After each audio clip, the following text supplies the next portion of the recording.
Hi everyone, welcome back to my channel. So today we will be starting with farming methods in aquaculture. So first topic is pond culture, and we have total 9 topics in our syllabus.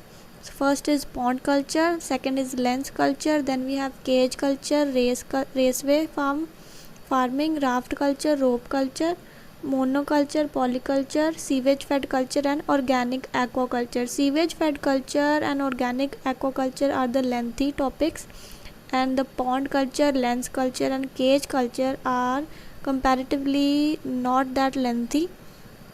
So let's start. First, we will be reading about the pond culture, and this video is divided into parts. So subscribe. So let's start. Ponds. First, we will be studying about the definition of pond or ponds. What are ponds actually? So, ponds are small and shallow water bodies of standing water with slight wind action. No exact limit of size and depth are laid down for a pond. And ponds are also can be classified into three types. So, first type can be the small water bodies, remnant of lakes earlier. The third type can be the pond emerged, can be the small shallow water bodies which did not develop as a lake, which could have developed as a lake and did not develop as a lake. The third can be the water bodies which are constructed or excavated. They can also be classified as village ponds, irrigation ponds, spill ponds, moat, rock pools, rainwater ponds, etc. They can also be classified on the presence of water, on the time period the water is present. So if the water is always present in a pond, it is called a perennial pond. If the water is present seasonally, it is called a temporary pond.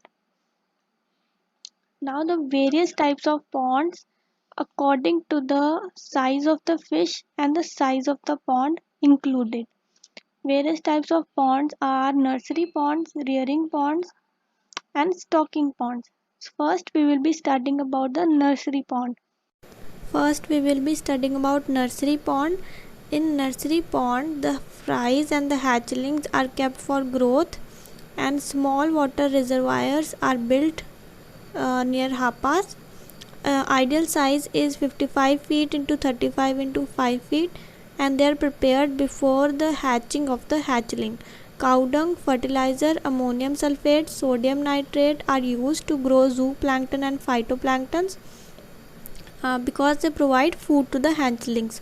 Zooplanktons and phytoplankton are used by adding cow dung, fertilizers, ammonium sulfate, and sodium nitrate to the pond because they provide food to the plankton, and phytoplankton will provide food to the hatchling. The nursery ponds should be kept free of predatory and weed fishes. So nursery ponds should be kept free of predatory fishes or weed fishes because the hatchlings are smaller as compared to the predatory fishes and they cannot protect themselves. So proper food supply should be required and water level should be maintained because the fishes and because the hatchlings are smaller. Now the rearing ponds. Rearing ponds are the ponds which maintain proper growth of the fingerlings. After hatchlings, fingerlings will come. Okay, fingerlings are a bit larger than hatchlings, so they are longer and narrower. These ponds are longer and narrower to provide long distance swimming to the fishes and help proper growth of the fishes. They are usually 6 to 8 feet deep and food supply should be according to the fingerlings. And after the fingerlings attain a size more than 20 centimeter, they are shifted to the stocking ponds, which is the third type of pond. So food supply should be kept according to the fingerlings, and fingerlings when they attain a size more than 20 centimeter, they are shifted to the stocking ponds. So transportation occurred in large 9,000 liter tanks. Transportation of the fingerlings, it occurs in 9,000 liter tanks, and the risk of parasite infection is high during transportation of fingerlings. So we need to take care of the risk of parasite infection to when we are transporting them. Now the third type is the stocking pond. It is a large size pond which require full size, which fingerlings when they attain a full size, and the fingerlings are kept until harvesting. So these are large size ponds where fingerlings are allowed to attain a full size and are kept until harvesting. Fishes are provided with artificial food, oil cakes, mustard, powdered rice, etc., and organic fertilizers are added in the pond for their proper growth and nourishment. So now we will be studying about arrangement of various types of ponds. First arrangement is the rosary system, and the second system or the arrangement is the parallel system. Rosary system is connected like a rosary and the parallel system is parallel to each other. The channels in the rosary system are connected to each other in a rosary type of arrangement, and in a parallel system the channels are parallel to each other like shown in the diagram. Now the other part is the types of ponds and their arrangement. This one is the breeding pond. This is the location of a hatching pit. This is the location of a nursery pit or a nursery pond. This fourth one is a rearing pond. Fifth one is a stocking pond and sixth one is a marketing pond. These all ponds are connected through a water channel and they open up in the same outlet. The water is running water and they all are connected, the ponds are connected, and this is a pond construction. Now we will be studying about the cage culture. Cage culture, the rearing of spawn to produce fry or fingerlings in cage is called a cage culture. This method is used in Cambodia. Traditionally it is used in Cambodia. This technique has proved very successful for cyprinids, clupids and silurids.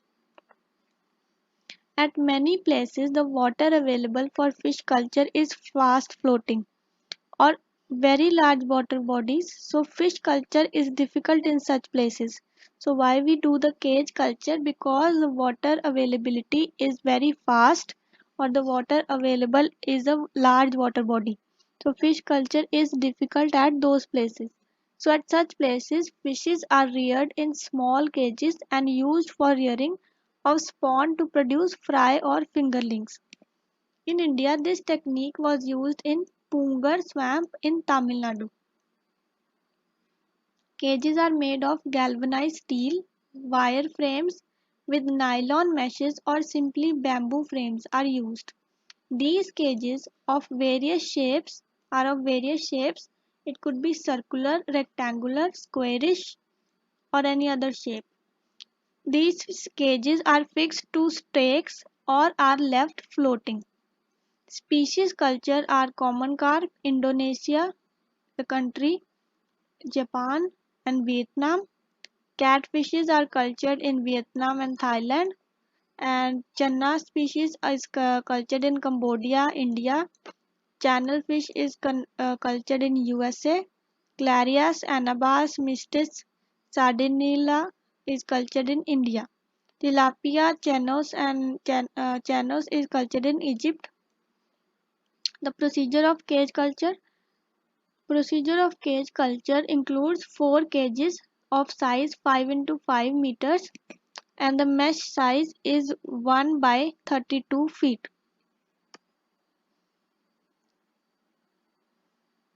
Bottom of the cage is kept just above the bottom and margin is 0.5 above the water level to prevent from predatory fishes.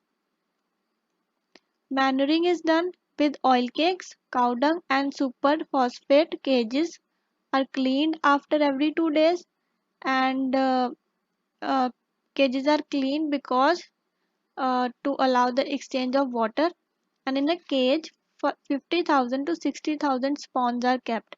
The fry size is 10 to 15 millimeter are harvested after 15 to 20 days. These fries are introduced in free water. Advantages of cage culture is the water availability is used economically. The cage culture, various types of culture can occur at same place, so optimum use of resources is done.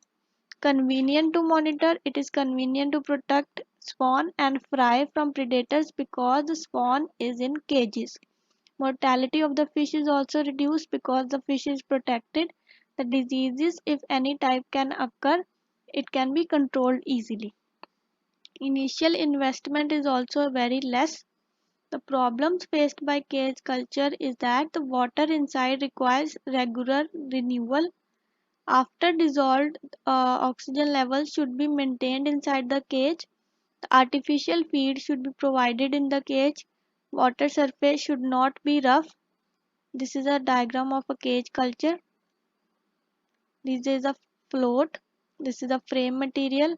These are the weights to keep them stable. This is the series cage culture. First is the top view. This is the side view. Now we will be studying about raceway farms. The raceway farms are designed in a manner to have regular and abundant flow of good quality and well oxygenated water. So why we build a raceway farm? To have abundant flow of water and good oxygenated flow of water. The main sources of water are springs, streams, deep well or reservoirs. Those are much smaller in size and occupy much less space than ponds. Main sources are springs, streams, deep wells or reservoirs. In the cage culture we had heavy flow water. In the raceway culture we use spring water, stream water, deep well or reservoir water. The raceway may be earthen or made up of concrete cement blocks. Earthen raceway can be lined with plastic material to reduce the loss of water through seepage. Raceway farm can be in series design or parallel design. Designing of raceway farms requires contour of land. Slope of 1 to 2% is suggested. One segment may be 2.5 to 3 meter wide. Segment can be 2.5 to 3 meter wide and 1.0 to 1.2 meter deep. May consist 15 to 20 segments. So slope should be 1 to 2% and one segment should be 2 to 3 meter wide and it should be 1 to 1.2 meter deep and it should contain 15 to 20 segments. All segments should be straight and a uniform flow of water should be there.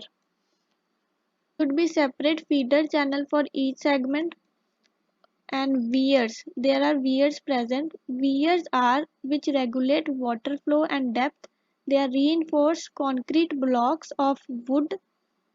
They can be of concrete, wood, sheet metal and culverts with flash boards which permit discharge from bottom of raceway, removing water, flushing out metabolic waste, etc. Storage reservoir prove to be beneficial if constructed near the mouth of the raceway farm. If we are constructing a raceway farm, then storage reservoir should be constructed near the mouth of the raceway farm. Then there should be a suction device. Siphoning system is important for cleaning bottoms in emergency. This is a diagram of a raceway farm. This is a reservoir. These are the raceway which divide the water and this is a flow of water. Now we have the series raceway design. First one is the side view and second one is the plan view. And the third diagram is the parallel raceway, which is the side view, and the plan view is the fourth diagram. So these all are connected to a same inflow and an outflow and the channels are similar, they are parallel to each other.